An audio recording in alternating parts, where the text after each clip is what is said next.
Okay, this time I'm going to try something a little bit different. I'm about to put together one of our RespiraWorks PAPRs, and I'm going to try recording it so you can see how it's all put together. So, all of our assembly instructions, all the 3D printing files, everything are open source. You can find them on Git, so I'm going to have the Git assembly instructions up in front of me here, and if you just search for RespiraWorks on your favorite browser, you'll pretty easy to find. And so all the instructions for building this are right there. So we're going to start out with the electrical parts of this. So there's a little soldering involved, motor drivers and the USB-C power trigger. Start with that. Got some capacitors, some diodes we need to solder on, and one of these handy dandy little USB-C power delivery triggers. Plug in. So it's USB-C. Is there anything it can't do?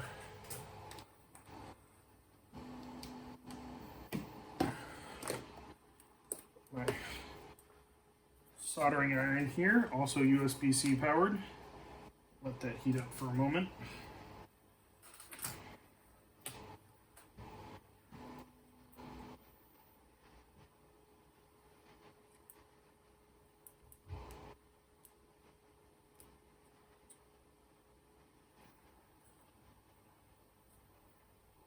Got a piece of cardboard here to keep from burning the cutting surface on the table here. This is not a soldering mat, so just add for a little protection there.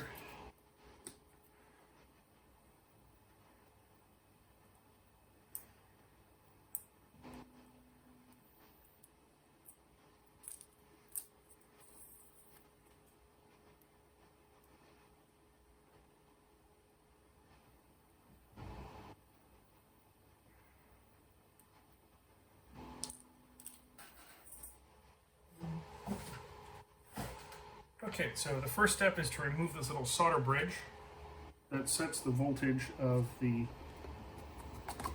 power delivery trigger. So set for 12 volts now, and if we just open that solder bridge like it says in the directions, this will set it for 9 volts.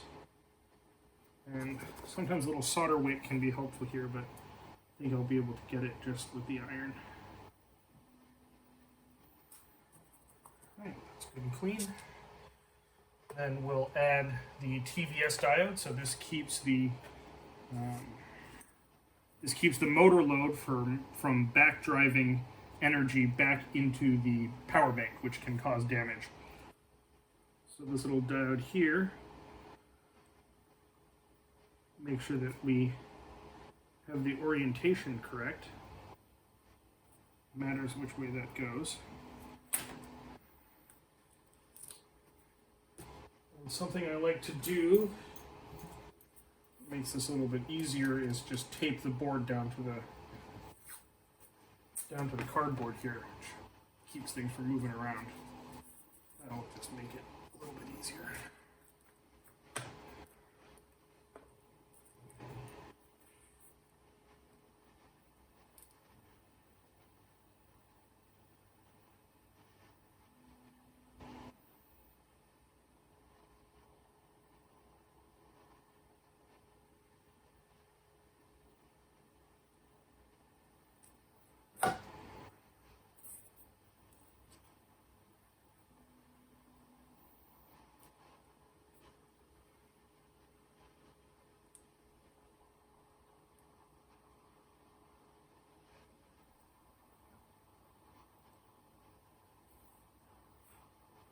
Yeah, so if you just go to our GitHub organization, RespiraWorks/GitHub, and go to the PAPR repository, all of these files, the list of materials, the instructions, all of that is accessible from the README.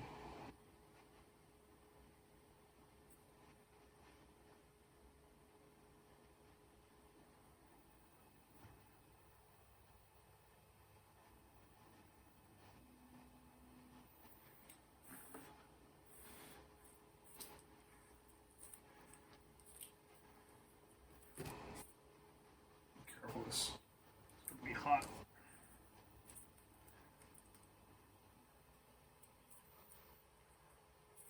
The ceramic capacitor here doesn't have a polarity, so it doesn't matter which direction it goes. We just need to put it across these connections here, as pictured.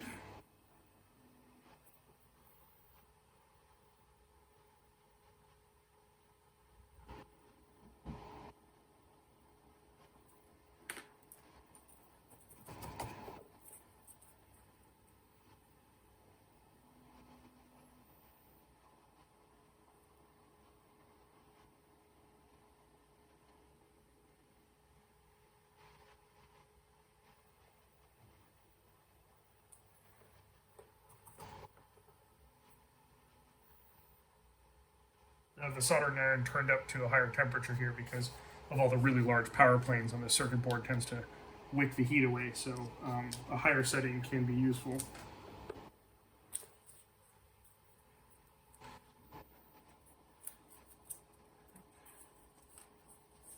So, a little visual inspection there, looks all right. And next step is to solder this to the power driver. I'm actually just going to disconnect the potentiometer here for a moment to make it a little easier.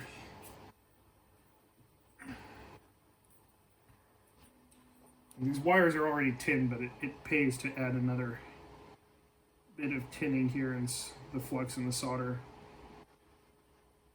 Help make that connection easier. Right. And in this orientation, red is on the left.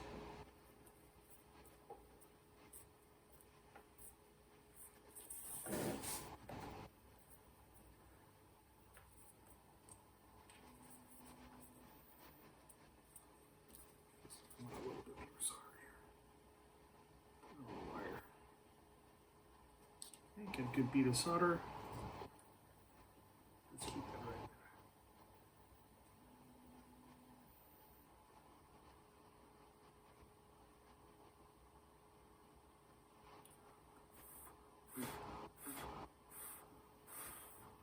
there. The timing is kind of critical here because the wire is getting hot while I'm soldering this, so you only have so much time to make the connection before the wire becomes too hot to hold, so just be careful.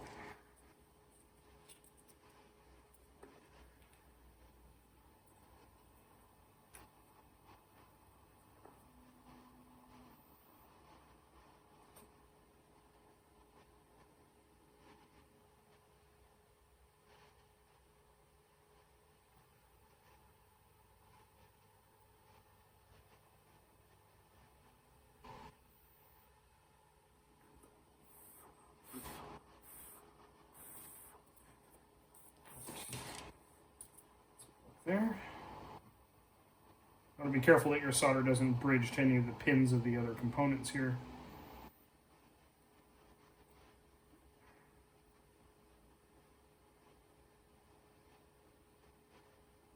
I feel like I'm a little bit too close for comfort on the positive wire here, so I'm going to retract it a little bit and just make sure that there's enough clearance.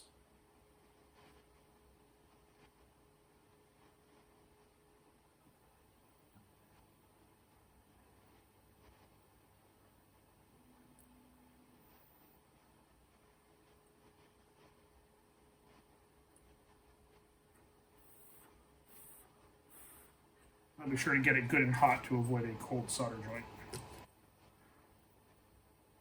Okay, that looks a lot better. And throw a little flux remover on there to clean it up.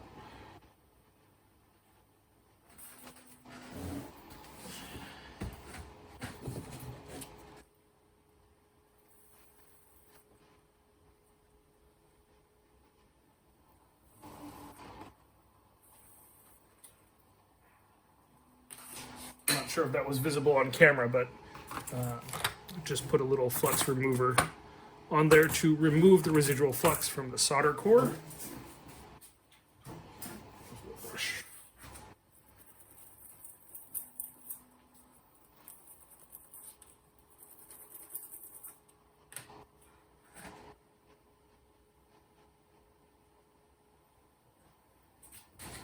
And that looks good.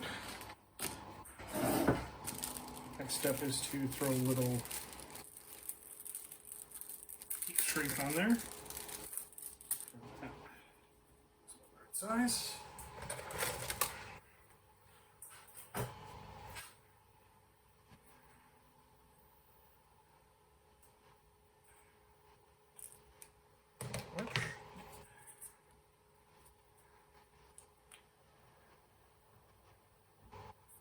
And you can do this with a heat gun, but I'm just going to do it with a lighter here. A little bit less unwieldy on camera.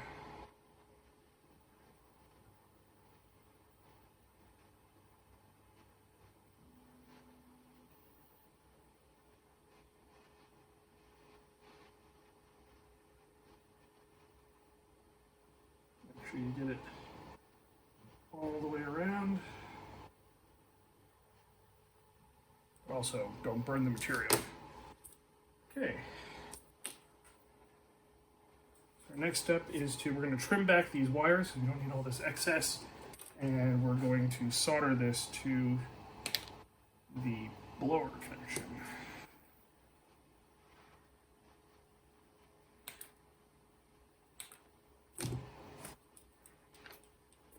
Got our 3-phase blower here.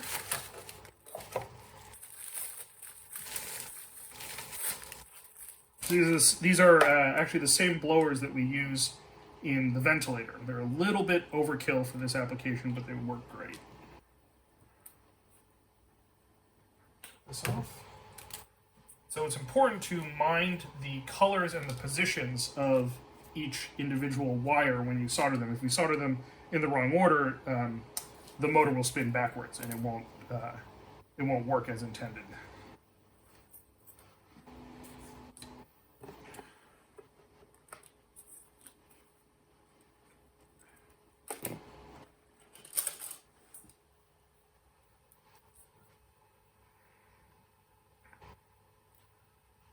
Just go ahead and strip a bit of insulation off each of these.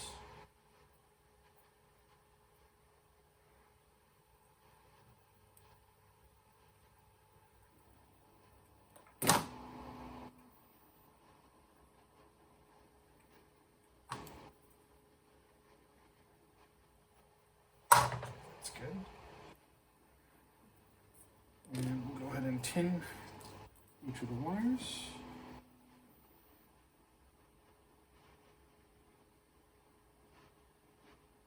It's important to get the solder all the way around the wire so that you get good saturation of the individual strands.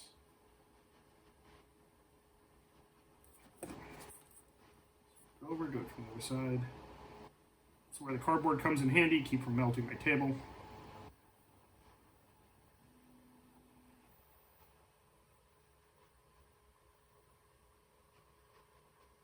See, that one was a little bit dull, so it's indicative of a cold solder joint, so that's better.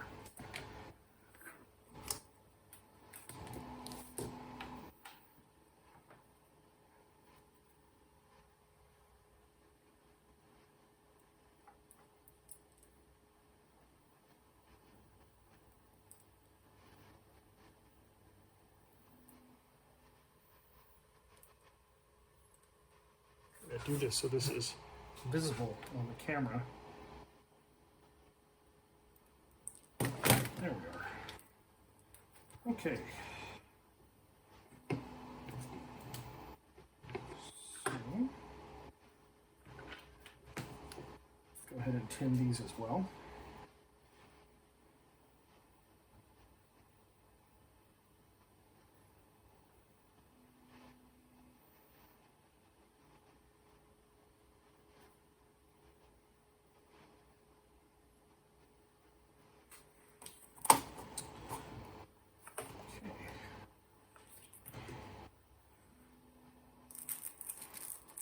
And let's not forget to put the heat shrink on before we proceed.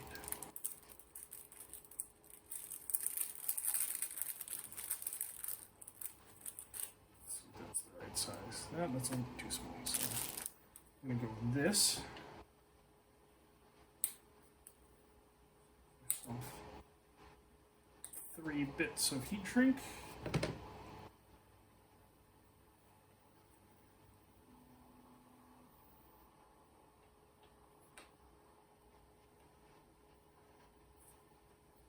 Definitely want to remember to put this on the wire ahead of time. I've made this mistake before, where you get everything soldered and you realize you haven't put the heat shrink on. So this is where the orientation comes into play. So we're just going to orient this as it is in the photo, like this, and then the order top to bottom is yellow, blue, white. Or sorry, that would be the order bottom to top. Yellow, blue, white, bottom to top.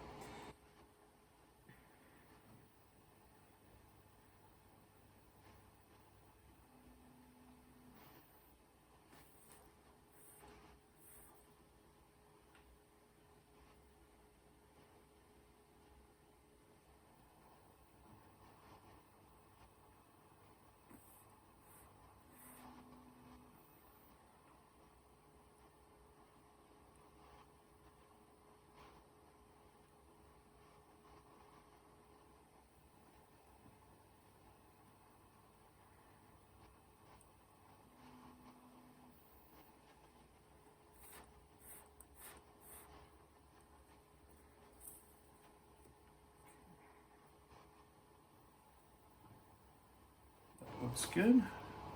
From the order again, bottom to top, yellow, blue, white. At this point, we're done with the soldering iron, so I'll go ahead and turn that off, put it aside.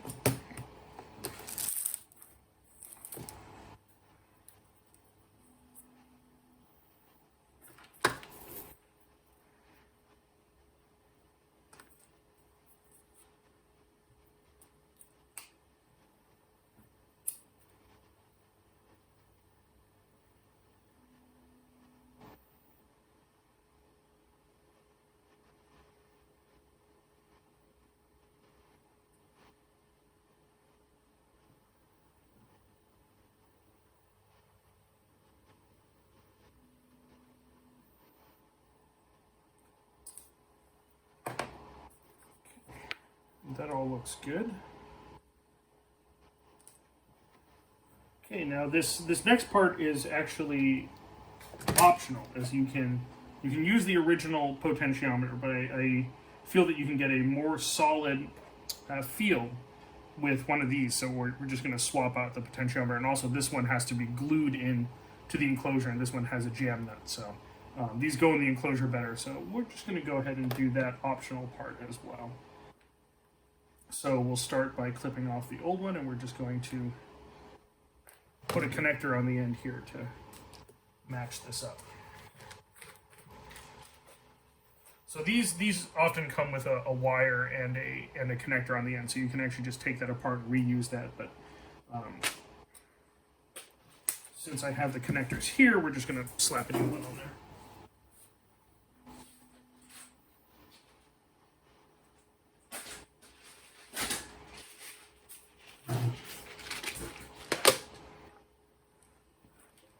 Just make sure we got the right one here. Yep, that's right.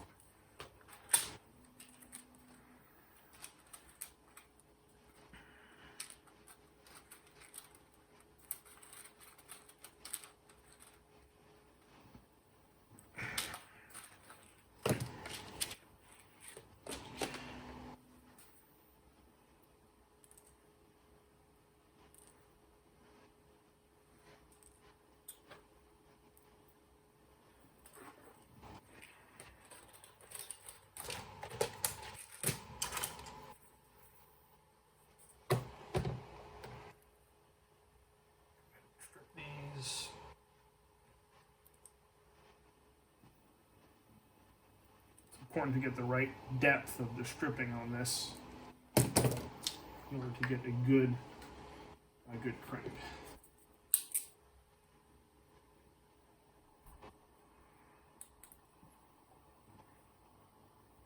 Those are so tiny.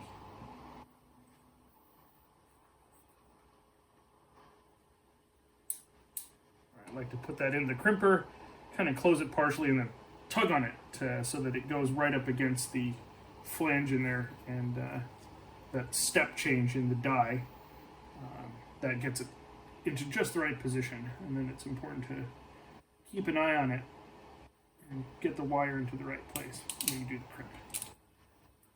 So there, that looks like a good crimp. I don't know if that makes it any easier to see. And put the crimp contact in there.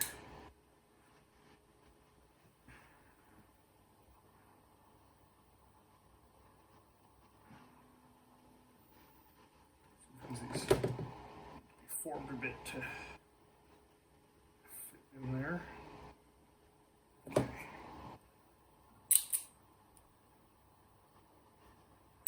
Right, and get it halfway, and then yank on it, pull on it a bit to get it into the right spot, and go ahead and crimp it down.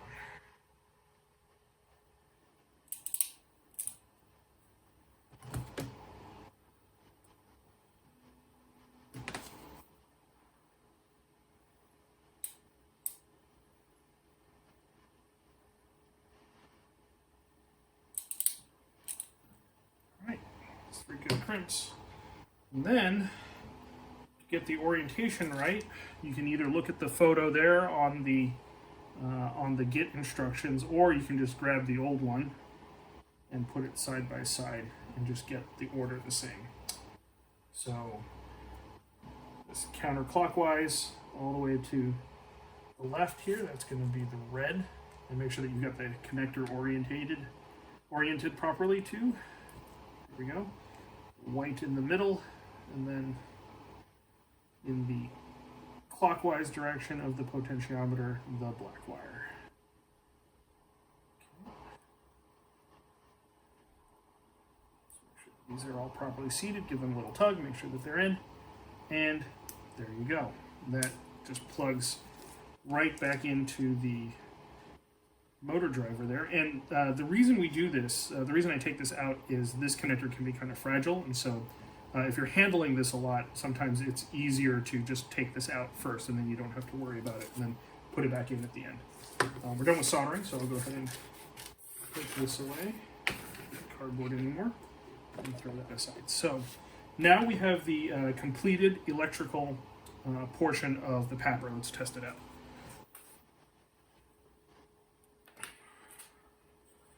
So I've got my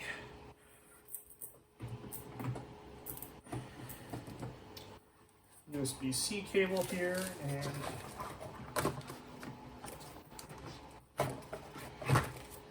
a USB-C PD battery. Now, any battery that supports the 18-watt, 9-volt power delivery mode will work with this, so that gives you a lot of different options.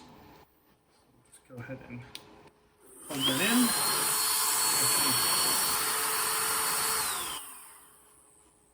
Oh, you know,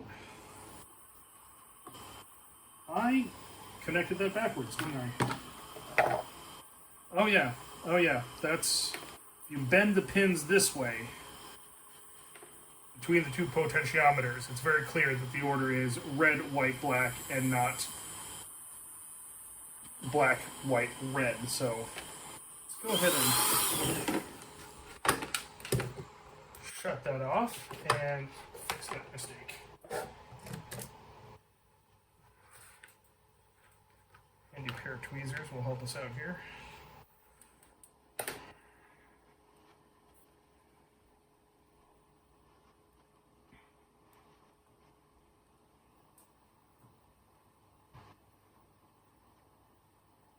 So if you just go by the photos on the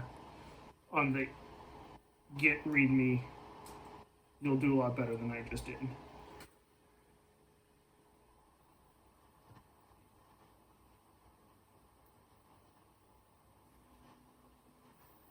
Actually, let's just go ahead and put a new connector on here, so you'll get to watch me do the pin crimps all over again. That's probably a good idea anyway, since those crimps really aren't designed to be reused.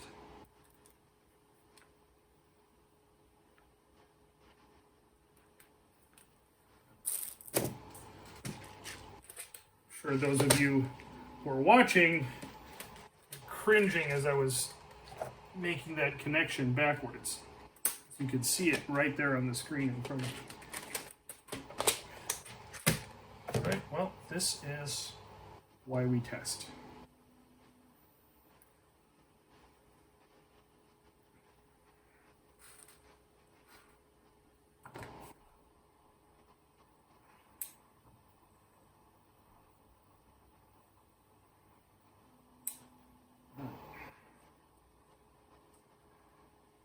Crimping ain't easy, but it's necessary.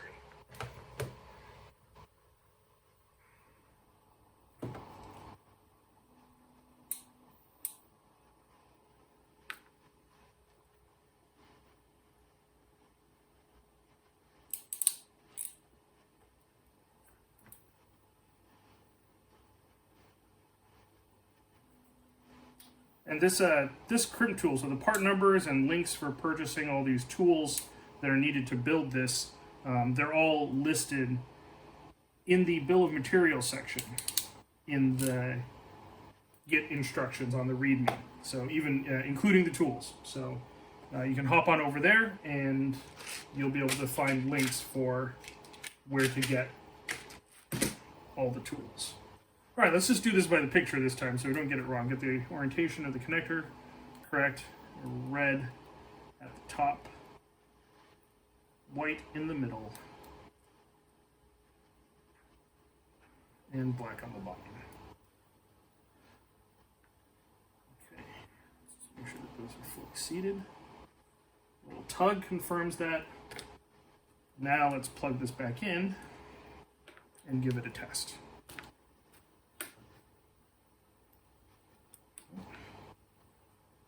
We got the power delivery light there, and that's good. Negotiated the power contract, and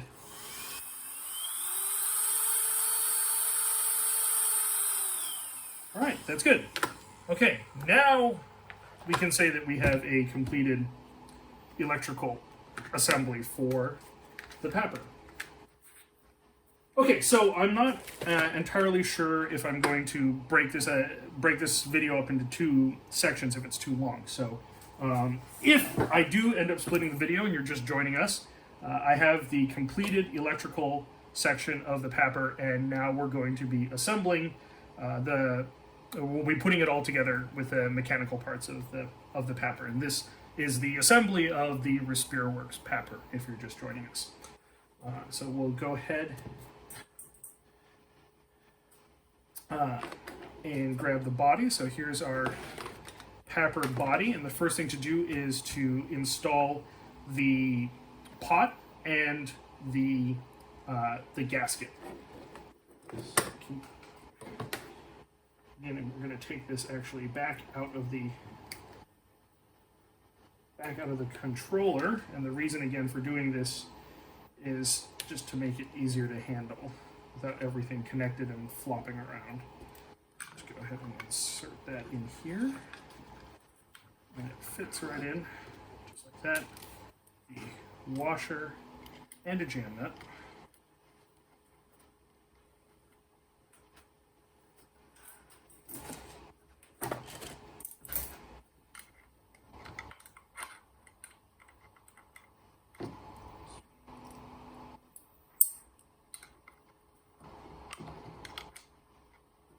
You don't want that.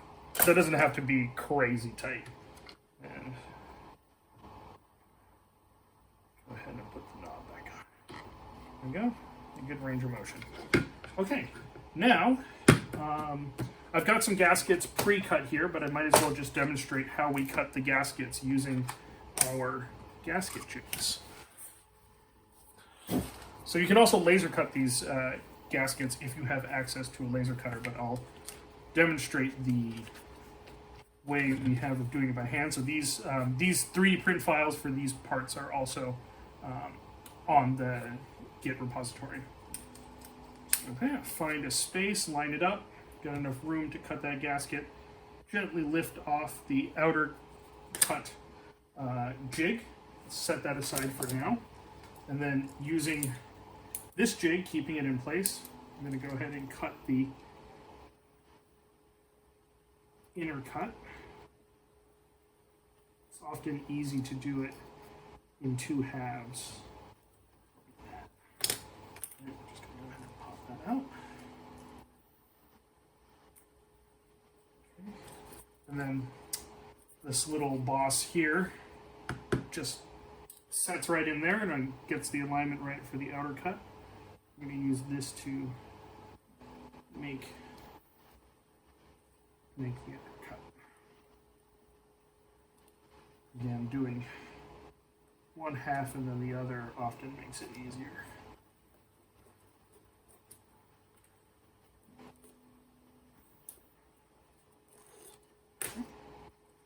And now you have brand new inlet gasket. Right. So that's going to sit right in here. Along with the instructions.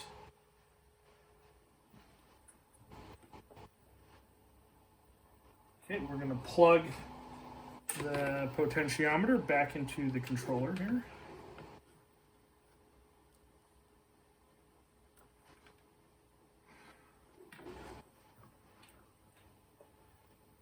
Right, there are instructions for cutting the gasket. And all we have to do now is set the blower into its place, and just being careful that you don't pinch the wires. You don't want these like potentiometer wires, for example, if they were crossing like this, you might pinch it in there and it won't sit and seat into the gasket. So keeping those out of the way, this lip here helps with that. Go ahead and set the blower in.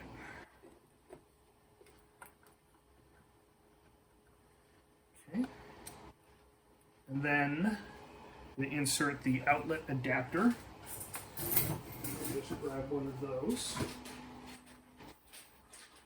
out of our inventory. So this little piece here provides the connection to the CPAP hose that we use as our air delivery to the mask. And that just fits in right here. And this handy dandy little 3D printed key just slots right in like that and holds everything in place. Okay, great. Then we're going to route the wires. So this connector is actually unused. We can just route that down in like this. Stick it there in the side. Put the phase wires in here and just set the controller in just like that. Okay, then we'll grab one of these short little 6-inch USB cables right here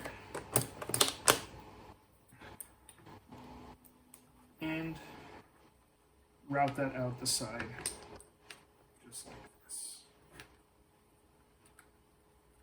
And there's room for it down here under the blower, and it comes out that little notch right there. And this whole thing, there's also instructions here. There's a little notch you'll see right here that if you ever for some reason need to disassemble and reassemble this to service it or whatever, there's a little notch here. You can grab a screwdriver and lever the outlet key out, and that's what that's for. And that's here in the instructions as well. So the next step is just to go ahead and close this up. And the blower is actually held in place against the gasket by the rear cover. So when you put this on, it will actually, there'll be a little bit of a gap, and because the blower is resting on the back cover, and when this whole thing is screwed down, that's what holds the seal together. So it's great. The whole thing's held together just by 4 screws and that little outlet key. So we'll grab some screws here.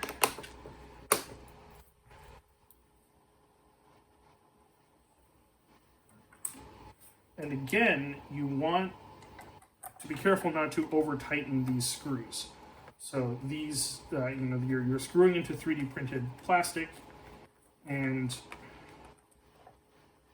you want this to be tight enough for retention, but not so tight that you break the plastic.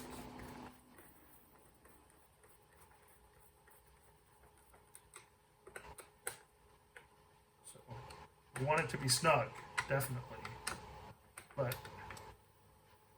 don't just crank it till it breaks.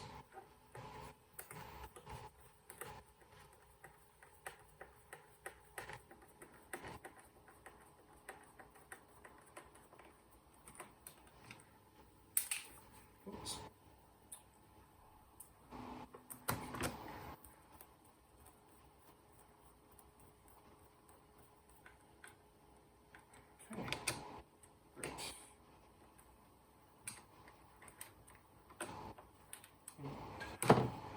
Go ahead and put our elastic battery cage on the back here. So we've got these elastic bands which hold our battery to the unit. So go ahead and drop that in there.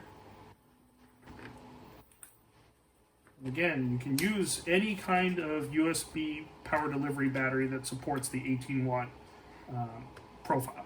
So this is actually a little bit oversized so that you can fit different kinds of batteries in here. We're using the 10,000 milliamp hour battery here, which will give us about 8 to 10 hours of battery life.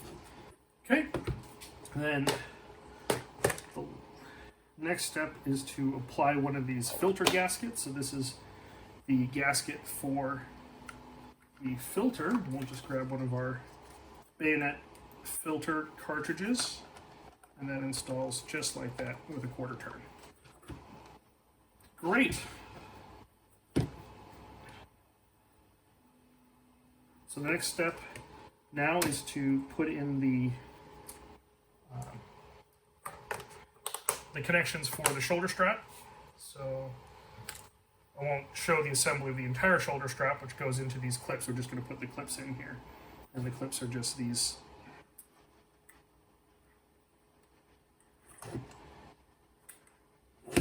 little loops I'll put in here, like a camera loops.